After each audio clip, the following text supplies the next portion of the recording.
हरे कृष्णा कृष्ण कृष्ण हरे हरे हरे राम राम राम हरे हरे।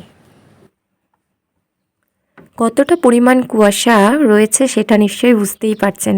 দেখুন দূরে না ওইখানটাতে দুটো ট্রাক্টর দাঁড়িয়ে রয়েছে, কিন্তু ভালোভাবে বোঝাই যাচ্ছে না এত পরিমাণ কুয়াশা রয়েছে বলে।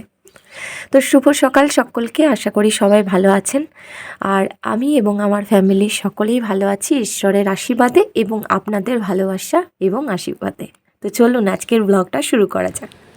আজকে বেশ সকাল সকাল ঘুম থেকে উঠে পড়েছি। আর প্রথমে উঠেই আমার একটাই কাজ, সেটা হলো বেটুর বোতলটা প্রথম ফুটিয়ে রাখা।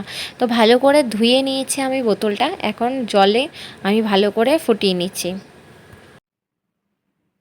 তো সকাল সকাল আমি ময়দা মেখে নিয়েছি এবং লেচিও করে নিয়েছি, দেখতে পাচ্ছেন। আর এখানে কিছুটা পুর বানিয়েছি আলুর। তো নিশ্চয়ই একটু ধারণা করতেই পাচ্ছেন যে আমি কি বানাতে চলেছি। তো চলুন আর বকবক না করে ফটাফট বানিয়ে ফেলি। তো যে লেচিগুলো আমি করে নিয়েছি সেইগুলোতে আলুর পুরটা ভালো করে ভরে নেবো। সকালে জলখাবারের জন্য আলুর পরোটাটা আমি নিরামিষ বানাচ্ছি, তো সেই কারণের জন্য আলুর পুরে কোনো পেঁয়াজ রসুন আমি ব্যবহার করিনি। আলুর পরোটা খেতে তো খুব সুন্দর লাগে, কিন্তু বানাতে বেশ অনেকটাই সময় লাগে। আর আলুর পরোটা বানানোর সময় দুটো জিনিস মাথায় রাখতে হয়। একটা হলো যাতে যতটা আমার ময়দা রয়েছে তার থেকে বেশি যেন আলুটার পুর না ভরে ফেলা হয়, আর আলুর পুরটা যেন বেলার সময় বেরিয়ে না যায়। আমি পরোটার জন্য যতগুলো লই কেটেছি ততগুলো লইয়ে প্রথমে আমি আলুর পুরটা ভরে নিচ্ছি, তারপরে একে একে আমি বেলা স্টার্ট করব। এরপর আমি একে একে সমস্ত পুর ভরা লইগুলোকে ভালো করে বেলে নিচ্ছি।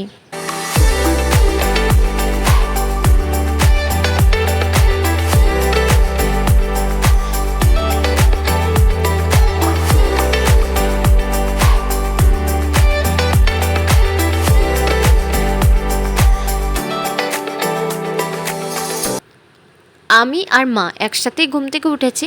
ওঠার পরে মা চলে গেছিলো ঠাকুর ঘরে কাজ সারার জন্য, আর আমি এইখানে জলখাবারের জন্য আলুর পরোটা বানাচ্ছিলাম। তো এখন ঠাকুর ঘর থেকে মা এসেছে, মাকে জিজ্ঞাসা করলাম তুমি চা খাবে? মা বললো হ্যাঁ। তো আমি মায়ের লিকার চাটা বানিয়ে দিলাম, মা সকালে লিকার চা খায়। আর তার সাথে দিলাম আলুর পরোটা। যেহেতু আলুর পরোটা হয়ে গেছে গরম গরম, তো এখন আমি মাকে জিজ্ঞাসা করব যে আলুর পরোটাটা কেমন হয়েছে।